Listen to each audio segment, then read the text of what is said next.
Hey, Internet! It's Paul, it's Matt, the Dork Lords. We are here talking about Umbrella Academy on Netflix. Season 1, episodes 1 and 2. There are 10 episodes total. We'll be covering them in 2-episode chunks. Yes. So episode 1, We Only Meet at Weddings and Funerals, I believe is the title. Episode 2, Run Boy Run. All right. Now, at some point, Matt is going to go Dork Lord on your ass. He's gonna be the. Are you referring to my attempt to compare this to a video game? Yes. Okay. Yeah. I'll refrain from that for the beginning, as we introduce ourselves here. But then, yes, there'll be a point at which apparently Paul is less than excited to hear me put this into a video game context. No, it's interesting. Okay, all right. I'm just You're giving a warning. It's very dorky. Warning. That's what I'm. Warning. Okay. Yes, it is. And I assumed it was some sort of D&D sort of philosophy or something. It is a D&D philosophy with it, but it's also just online gaming generally, like role-playing games. Okay. Role-playing games of which D&D would be one. Okay. Okay, so. Glad we got that straight. Got that straight.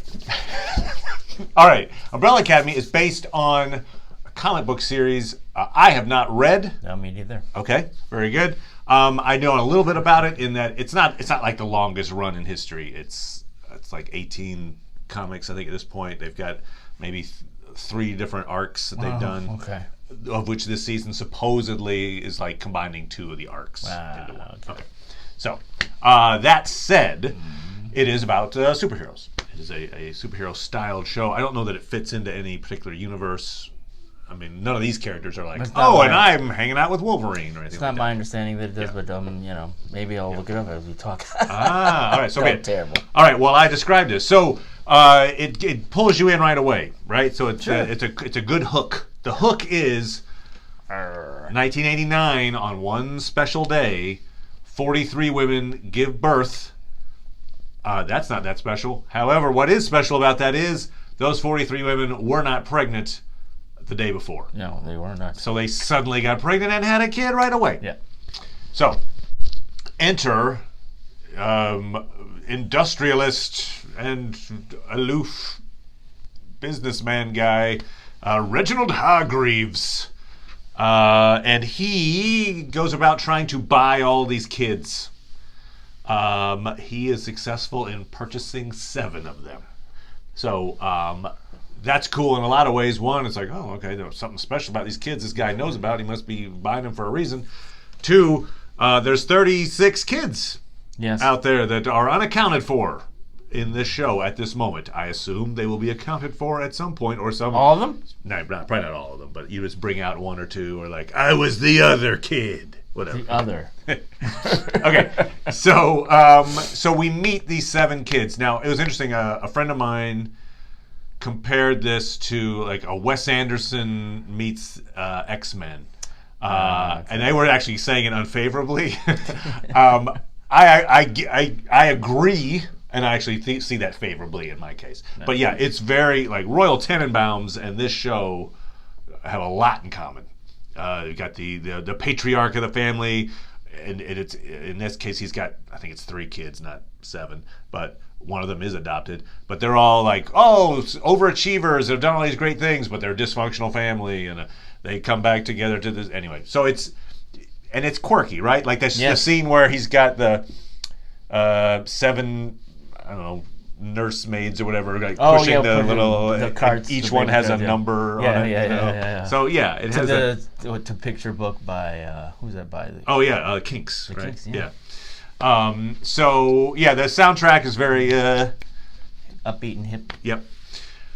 Okay, so these 7 folks, he numbers them, and there's an implication that he never actually named them, but maybe they gave themselves their own names. Anyway, so in order, you've got 1. Number 1 is Luther. Luther is our big giant guy who lives on the moon. 2 is Diego. Diego knives. Listens to the police scanner and goes and a vigilante justice guy. Yeah, sure. 3 is Allison. Allison is a celebrity. She was she's posing at one point for pictures, and there's the back screen has the name of a movie. What was it called? Like Love for Loan 3 or something like that. So anyway, sounds like she's in kind of, whatever. Crappy, cool movies that make a lot of cash. She is a movie star. Yes. And we know that her power is that she's the Purple Man, essentially, from Jessica Jones. She says something. I heard a rumor. She can make people do what she wants. 4 is Klaus. Klaus is a guy who can talk to the dead. You get the idea that he's always hearing the dead, whether he wants to or not. Hence, to drown out their voices, he's an addict. That's kind of the way I get. Maybe we're not exactly sure on how that all works, but he's an addict and he talks to the dead. Yes. And he's probably the most annoying character on the show. But okay, anyway, that's the other thing. But he's apparently being typecast because he was the most annoying character on Misfits as well. Okay. I remember this guy from Season of the Witch, a movie with Nicolas Cage, which he did not play the annoying guy. He played the oh shucks, what's going on guy. I didn't really like him for that one either. And he also played the aw shucks. Even doing that. He played the aw shucks, what's going on guy in Mortal Instruments, which I also saw. Not to be confused with Mortal Engines, which he also apparently was in, but I didn't see. Anyway, I'm not the actor, whatever. But fine. He's not ruining the experience for me. But he's not tilling it for you? He's not tilling. Well, that's a good analogy. He's kind of tillying it a little bit for me. All right. Okay. So he's tilly. Okay. Number 5 in our list of is 5. We don't know. He was never given an actual name, or as far as we know.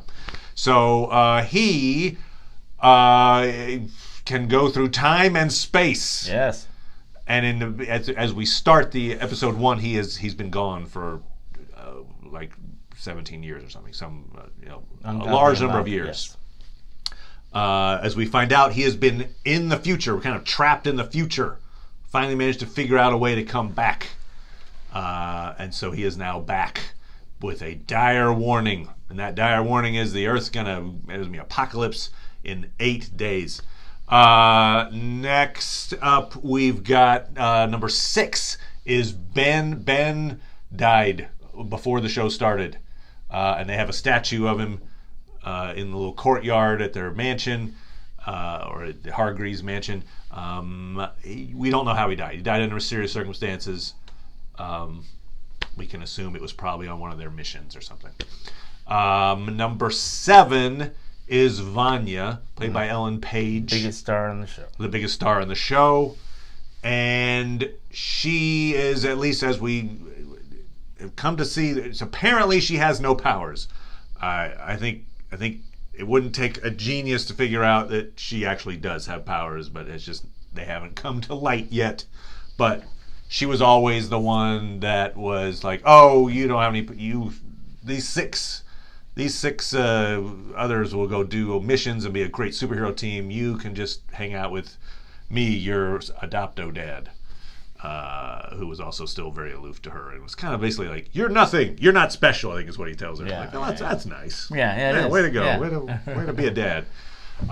So... And they all call him Dad, which, They do call him Dad. Interesting. Yeah, she wrote a tell-all at one point, a book called Extraordinary, in which she was basically like, I guess just kind of the inside gossip, the scoop, because it looks like, based on some of the little pictures we've seen in the house, that they were celebrities of their own right for a while. Right.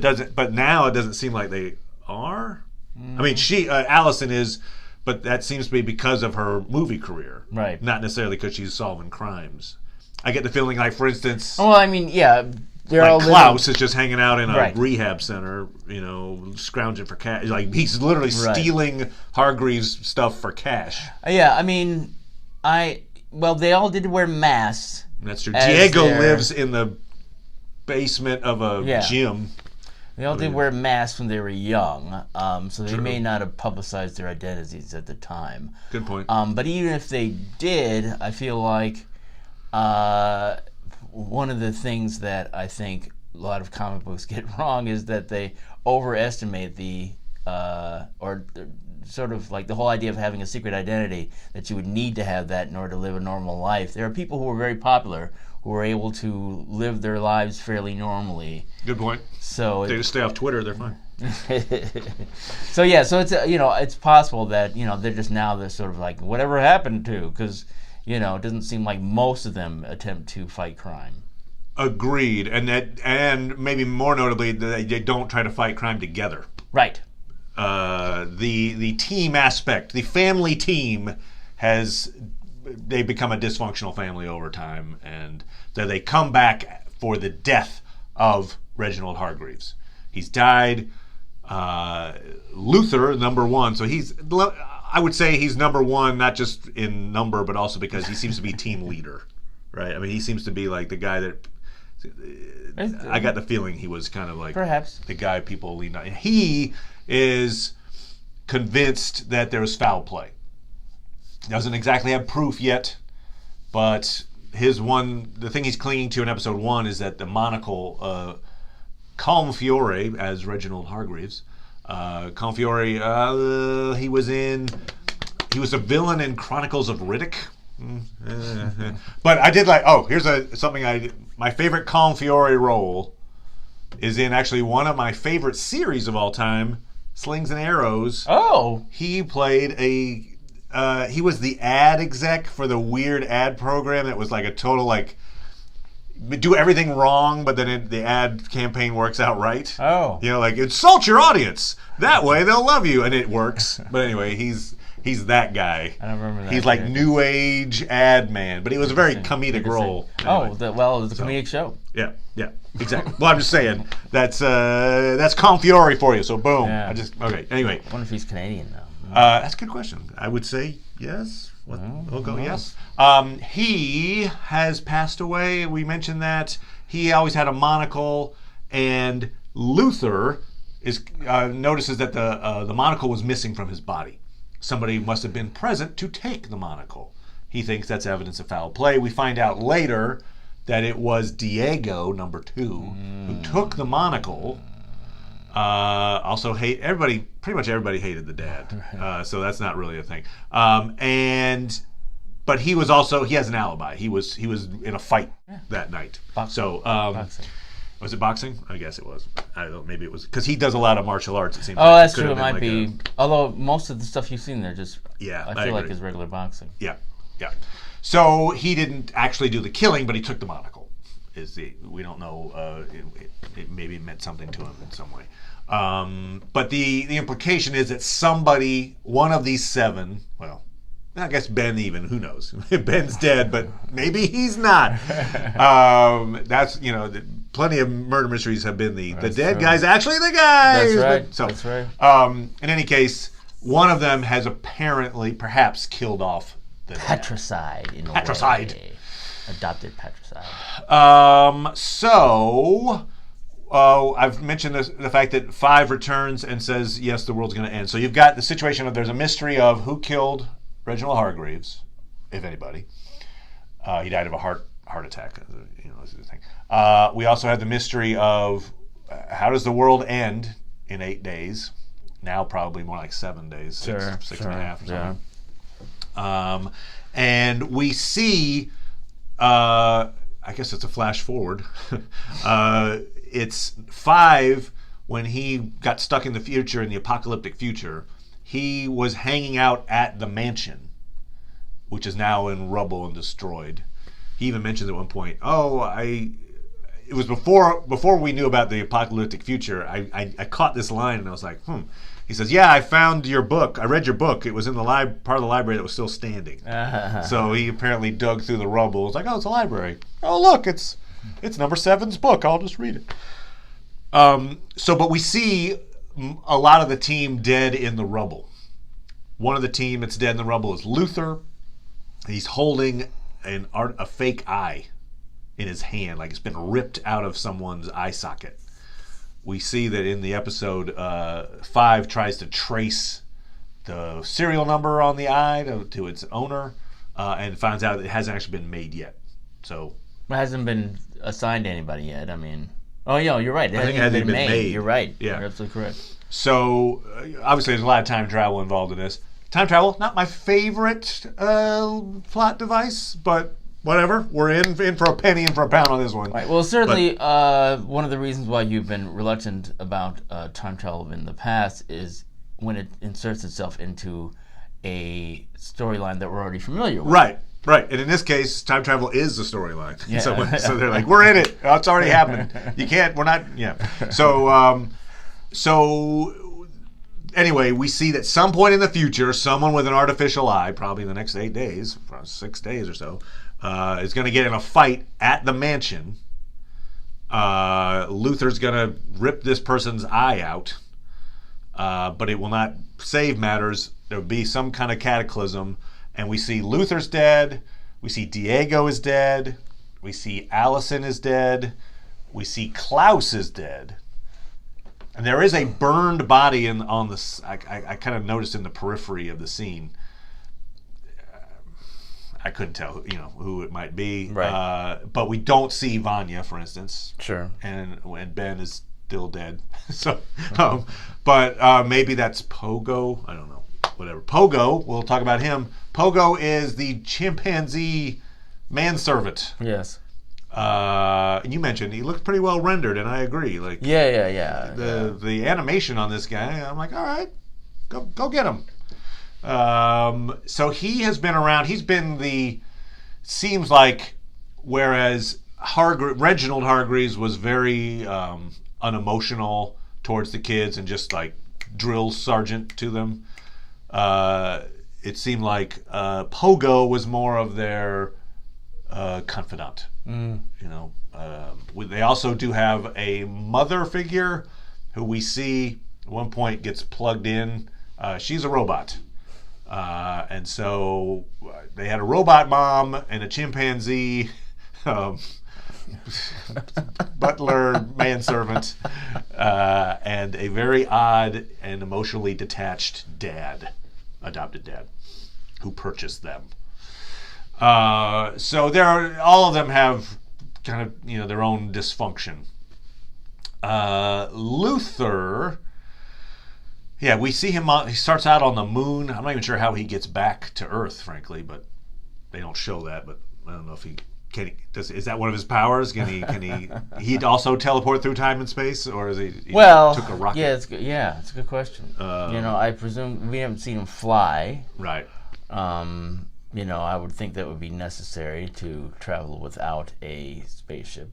One of the things we do see, which I went back and watched a second time, is when the kids, it's one of their first forays into crime fighting. They are sent in by the dad to stop a bank heist. Meanwhile, Vanya is hanging out with the dad up on a rooftop and looking through a telescope. So it's the 6 kids. I specifically was watching to see the powers, like what the powers were being used, displayed in this scene. We do not see Klaus use any powers in this one. So I feel it's so far Klaus's ability to talk to the dead, which has only come up in context of he's talking to the dead brother, Ben. Ben keeps showing up next to him. He's like, "Hi, Ben, what's going on?"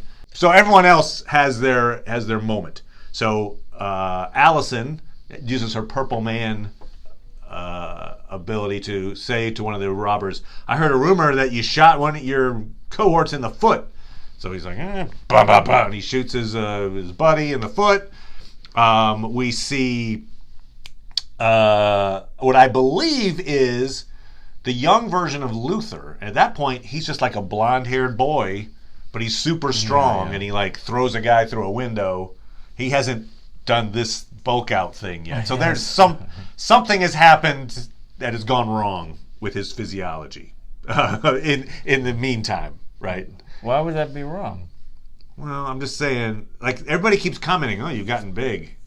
Okay. Like, I don't think I'm guessing it's not something. It seems like something he would rather not be. Okay. Is my thought, All right. but I could be wrong.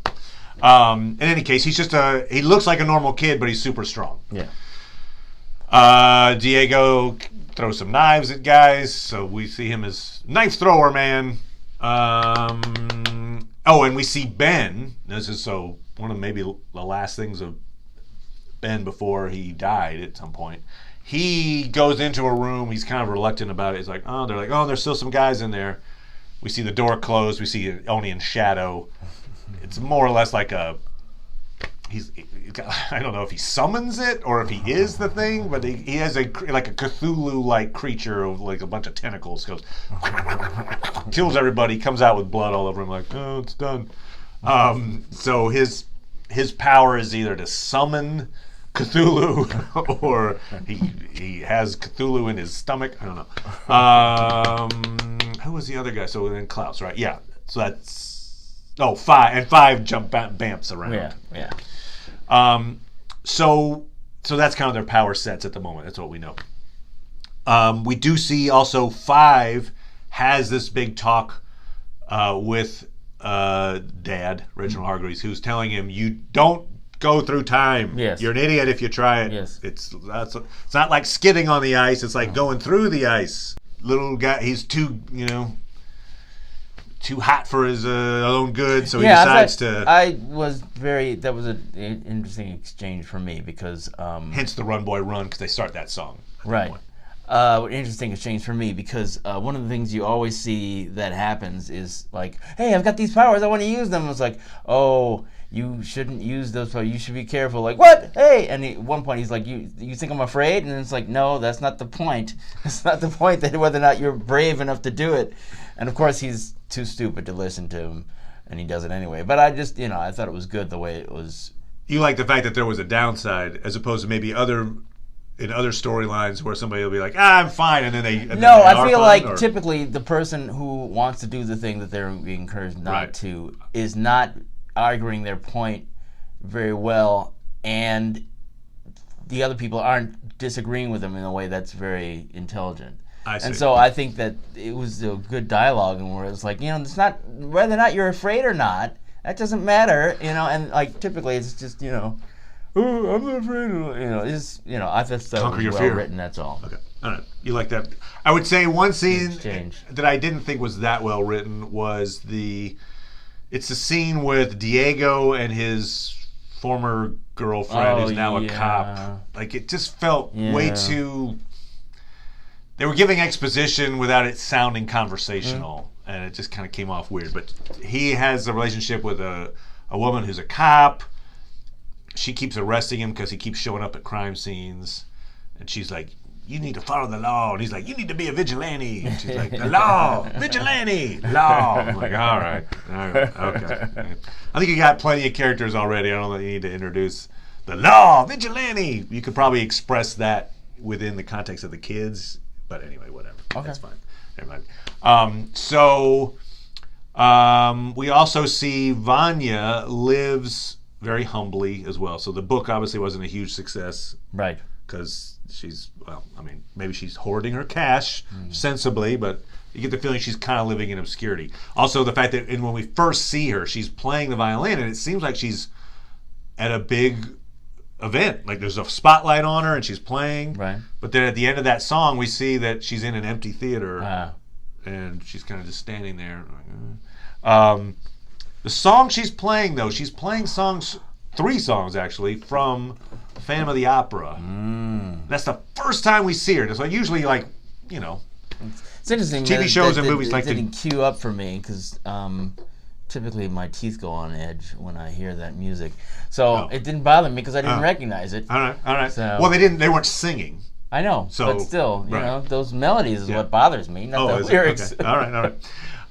For instance, Angel of Music is one of the 3 songs that comes up. She's always playing violin. She's got the violin lessons that she teaches. So I think whatever power she's got is probably music related, if I had to guess. But it just hasn't manifested itself yet. She's playing a song, and then the lights go off, and she's like standing there alone. Whoever her student is, that dude's a villain. I'll just say it. I don't remember what his name was, but he's like he breaks into German at one point. He's like, oh yeah, and he claims like, that he doesn't speak any other German, but he certainly behaved very oddly. And he has a really contentious, like, oh, my father, he was a certain way, but you could tell his dad was like harsh on him, but he cares about his family. And yeah, and he invited her out, and she said no. Yeah, he's like, hey, I'm a woodworker. You should come check out my place. Yeah. She's like, not today. But he seems nice, like quirky nice. But that, to me, that's set up. My guess is here's my theory. Oh, what is it? I'm gonna throw out the little early little here. 10-cent theory just on this little subplot. Okay. I don't think it's maybe it's related to the whole thing. I don't know. I think maybe this guy's dad, was somebody that the little kid heroes took out at some point back in the day. Okay. And so he's kind of doing a little, because he would know them, right? He would know the Yes. Hargreaves. Yes. So it might be his way to like get maybe revenge for his dad being in jail. I mean, if he was using Vanya as a way to get at the people who probably actually did it, then I'd say yes. But if you're like, let me kill the one person who clearly had nothing to do with it. Well, I'm just saying. I know. I'm just saying, if that's what his plan is, he's really stupid. Or maybe that's his way of like, he knows that's the only way he can actually get at some, like, who is a Hargreave I could actually threaten? Yeah. The one who doesn't have any powers. And the one who's, Anyway, I don't know. He'll probably regret that, if I had to guess. Anyway, we're just throwing out, he's probably just a student, just happy to be there. They're gonna have a relationship. It's gonna be the one actually well-adjusted relationship in the whole show. Okay. Creepy, so. Yeah, it's good. Yeah, that's weird. The tone of the show is cool. They have as we mentioned, the soundtracks. So they've got these kind of centerpiece. In the 2 episodes, we've had like centerpiece fight scenes. Both of them involve number 5. In one of them, he zips around and kills a whole diner full of agents. We don't know what the agents were there for, but they know him. They're like, look, don't make me shoot a kid. I don't have a kid shooting a kid on my conscience. It's like, oh, it took you. I thought I had more time or something like that. And he was expecting them. Then he takes the tracker out of his arm, which, man, that doesn't look painful, but whatever. And he's like, I'm fine. I'm like, take the tracker out first, maybe. Apparently, he didn't know he had a tracker until he found the little beep beep thing. And he's like, oh, I have a tracker on my arm. So there's that, and that was set to Istanbul, not Constantinople. So it's got that upbeat thing with lots of death and violence. Kind of reminds me of Kick-Ass a little bit in that way. I'm good with it. I don't know. Maybe it's just that it's been done, and but I'm not 100% like awesome with the idea of like upbeat music, death and destruction, because I feel like it takes away from the actual stakes, the things that are happening. It reduces the weight of a death, I guess. But I don't know. That's just me. It's not me. Okay. All right, it's not you. In the second episode, it's we find out that 5, in order to survive in the future, because he was in the future for several years, not just 17. He got to be like in his 50s, and to survive, he got a relationship apparently with a mannequin, a store mannequin named Dolores that he called Dolores. It's funny, he named Dolores, he didn't name himself. I'm Hans, whatever. So he goes back to the department store. Now that he's back, when he time travels back to the present, he also gets younger again. So he was an old man, and he has the old man's consciousness, but he's in a kid's body. So he goes back to the department store because he's in love with Dolores. Well, there are 2 assassins, I guess, time cops, I don't know, chasing after him. Hazel and Cha-Cha. Yes. Hey, I did not predict who Hazel would be. For some reason, I was like, oh, okay, that's clearly Cha-Cha. No, that was Hazel. Right, so Cha-Cha is Mary Kay Blige. Yeah. Hazel is actually, I was like, who is that guy? I had to look him up. He plays a very good role, Ed Kemper in The Mindhunter. Oh my God! It's Ed Kemper, which is that role. He plays a dead-on Ed Kemper for one thing. Yeah. Because I've seen the actual video of the actual Ed Kemper, and it's like, dude, that dude's this exact same dude. No, and he did an excellent job. He was at least nominated for an Emmy for that performance. It was well, he's also now time-traveling assassin. Wow. Hazel. Wow. So, yeah, they're kind of Men in Blackish folks that show up with slightly more sinister intent, apparently, because they do torture a guy pretty horribly. Yes. But they are looking for 5. They get a lead on him based on torturing a guy that was at the diner with 5. That he might have gone to this department store, and he did, to go look for Dolores. They catch up with him at the department store. There's a big shootout. We see finally like a limitation on 5's powers.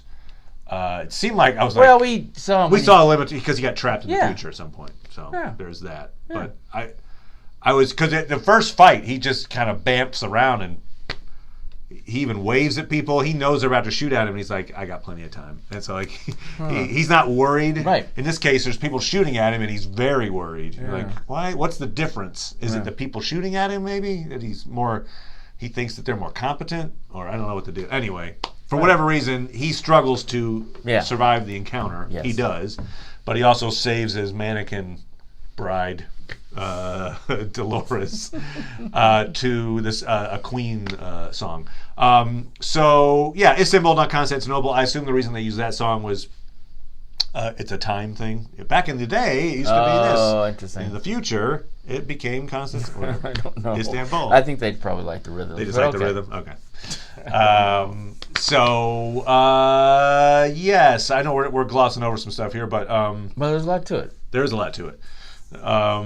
Where there is a fight that happens at the private funeral for Reginald Hargreaves. They dump the ashes out, and it was a funny moment because it's raining, and so he dumps the ashes and they just kind of clump out, and he's like, this was Luther talking. Like, I guess it would have been better with some wind. I think he's expecting like and it does. It just clumps out. He ends up getting in a fight with Diego, number 2. Seems like number 1 and number 2 maybe fighting for supremacy of the group in a way as well. They don't like each other. They get in a major fight, and Diego ends up throwing a knife, cutting Luther's arm. We see later as he's trying to, he's very defensive. Like, he hides his arm and runs away. Whoa, that's what you think. And then later we see like there's a lot of hair on the wound. I don't know what that means because you still see skin. I missed that part. But anyway, I don't know. There's something odd there. Anyway, but he's also very protective of it. Like, don't look at me. Maybe that's what really is bulky is hair. Yeah, maybe it's just a bunch of hair. But he has because it's interesting too because he's this giant guy and he gets cut in the arm. He's like, I'm out. So I don't think it's because he's hurt. I think he's slightly hurt, but I think it's more of a don't look at me kind of thing. Also, interestingly, we did see a scene where Luther's looking through the house and he finds an old locket that's got A plus L. I assume that's Allison and Luther.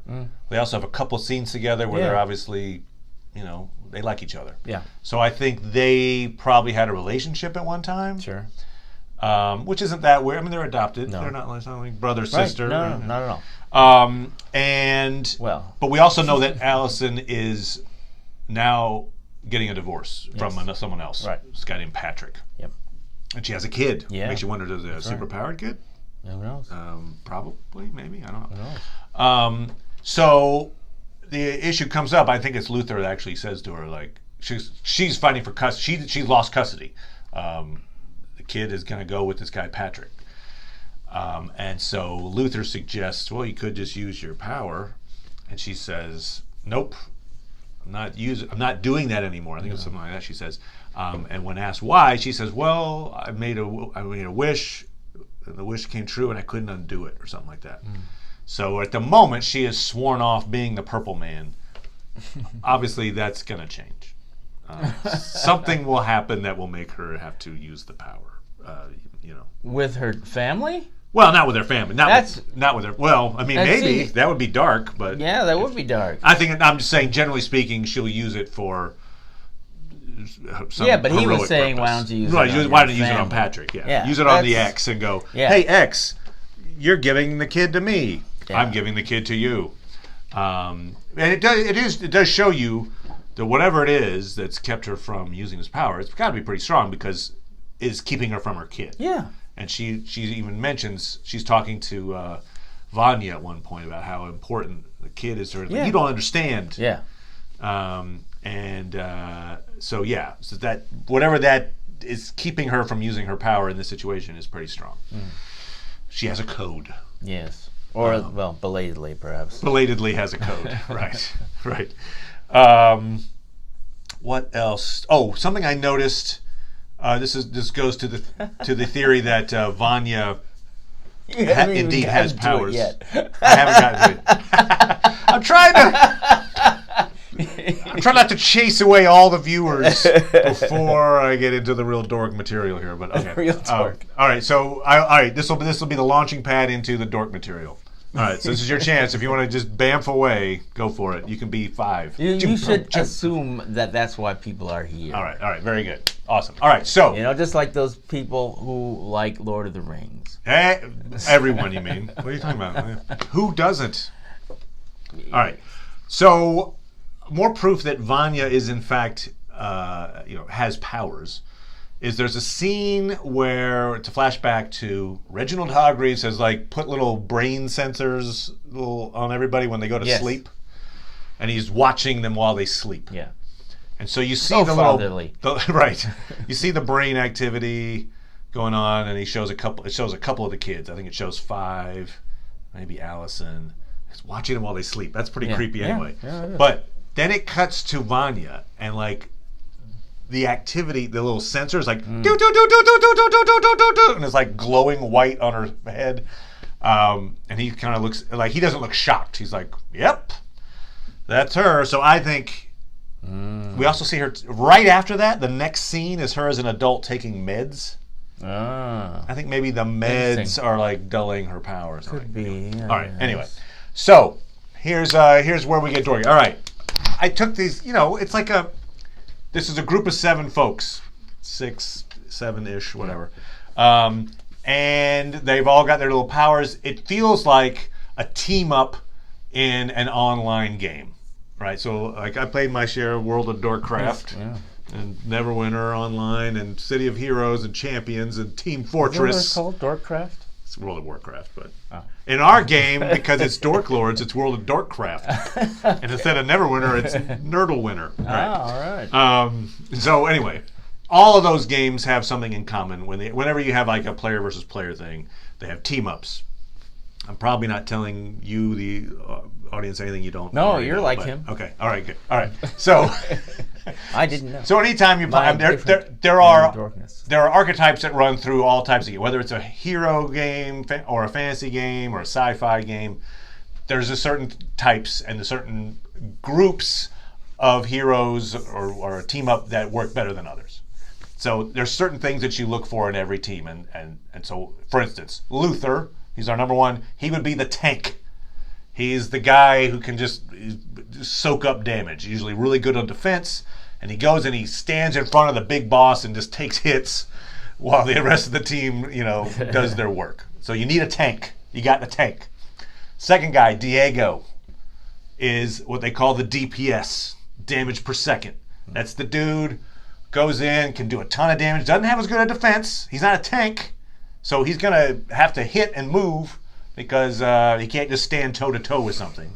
But for instance, while the tank is soaking up the attention, maybe DPS comes around from behind. Attack from behind! I'm not getting hit. So you got your DPS. You typically need a controller, and the controller is somebody that can control what they call mobs or groups of villains, so that you're not getting overwhelmed at any particular time. Well, that sounds like something that Allison would do. It does. I heard a rumor that you fell asleep right now. You walked a half mile that way, whatever. So she's a controller. But what you're missing from this team at the moment, it seemed like to me, if I was organizing the team, I would great, we got a tank, we got DPS, we got a controller. We're missing two things. We're missing what they call the glass cannon and a healer. Those are two things that you would want in most of these teams have one of those things. So a glass cannon is essentially a ranged attack person. And usually a person with a really effective ranged attack is also pretty weak because they don't want to OP them, overpower. So you'd look, to make that class more competitive with everyone else, you make them kind of weak, but you give them a really effective ranged attack. Nobody on this team has an effective ranged attack. That's a little odd to me. Secondly, a healer. Every group needs the healer, and the healer is always, it's funny because it's in some ways the least fun class to play because you don't get to do the cool damage. You don't have the throwy the knives. When you play by yourself, you almost always are getting just hammered because you can't actually kill anything. But in a group, everybody wants the healer. Nobody wants to be the healer. Everybody wants a healer. And so this group is missing that as well. Hence, my theory is that Vanya is one of those two things. She's either got like an amazing ranged attack when we find out her true powers, or she's got the ability to heal in some way. I don't know what that is. Anyway, they're saying if you take the role-playing game model, yes, you stick it onto this group, I would think Vanya probably has one of those abilities. So would you say 5 is another DPS? He's kind of well, that's the one thing about 5 is I feel like he's OP at this point. So he feels like what happens is in games is it's tough to get the balance right. If you're a game designer and you're like, well, let's see, I'll give this guy the power to, do 5 million points of damage. I'll give this guy the power of flight. Like, are those equal? Not really. Who knows, like how that works in the game. So what ends up happening is there's always one class that is called OP. It's the overpowered class that eventually is going to get nerfed, meaning it gets, reduced in effectiveness. But for a while, it'll be the overpowered class. And I feel like 5 is the OP in this scenario because he can travel through time and space, much like Hero from the show Heroes, his limitation was he had a tough time using the power or focusing on it. We haven't seen too many limitations with that, although we saw a little bit in this last fight where our 5 couldn't do his thing. When he first got lost. But yes, his ability to travel, just move anywhere at will, seems pretty OP in this situation, and maybe he's just like a one-man gang and just like 5 go in and we're done. One thing I was interesting, these assassins, Hazel and Cha-Cha, yes, when they're looking at the picture of old man, yes, 5, yes, they're like, oh, first time we've gone after one of us, something like that. Yeah. That was an interesting comment. So what does that mean to you, sir? I mean, I guess that they're, one of the other kids that So you guy feel like couldn't buy. Like Hazel and Cha-Cha are some of the other 36 kids. That's my impression. Okay. Yes, I think that's a totally legit idea. I feel like, though, they apparently needed assistance to travel back in time. Right. They've traveled back in time, I think. I don't know. Maybe they've got orders from ahead of time. That could be too. Maybe they live in the present time, but they're getting orders. But they could be a part of a larger organization. They did not have a way to counteract him jumping around. Whoever put the tracker in 5's arm, right, is perhaps an organization that maybe he's a part of. Yeah, that makes sense. Because nobody else, as far as we know, the other kids don't have trackers. Yes. I don't think that was a Hargreaves thing. I mean, maybe, but probably. I doubt it. I don't know. It doesn't seem like that's been a thing. Maybe not. There you go. There you go. Problem still exists. We see that it appears that neither Luther nor Diego killed the dad. Yes. I would say those are our two. We can eliminate those two suspects. Well, unless they're planning something real, really challenging, or that'll feel like a cheat, maybe. Right. But I feel like I don't think Luther would be looking as hard as he is if he actually did it. Right. And Diego was almost too obvious at first, and then he has his alibi. I think so. No. Yeah, you're probably right. So it's one of the others. I will keep Ben in the mix. Unless it's one of those like, oh wow, someone manipulated my mind so that I wouldn't, and this is all a scam, Okay. But whatever. I sometimes leave things too open, but. Wow, you talk about me having theories. That's just me, just like being like, I want to see more evidence. Is it That's all in his head? Yes. All right. Well, so there we go. 2 good episodes. I'm enjoying this series so far. It is stylish. Again, production value is high. And I generally like the actors, with the exception of Klaus. Yeah. Can Klaus turn it around? No. Okay. We'll find out next time. Feel free to subscribe if you want to get updates. We've got more Discovery on the way. We've got American Gods will be coming up really soon. Sure. Probably going to talk, I would think we're going to talk Twilight Zone. Oh. Probably when it comes out. Yeah. Sure. Jordan Peele. And all kinds of goodness. Of course, Game of Thrones coming up in mid-April, so we'll be talking about that as well. So anyway, thank you, everybody. Have a good day, and we'll talk to you later. Bye.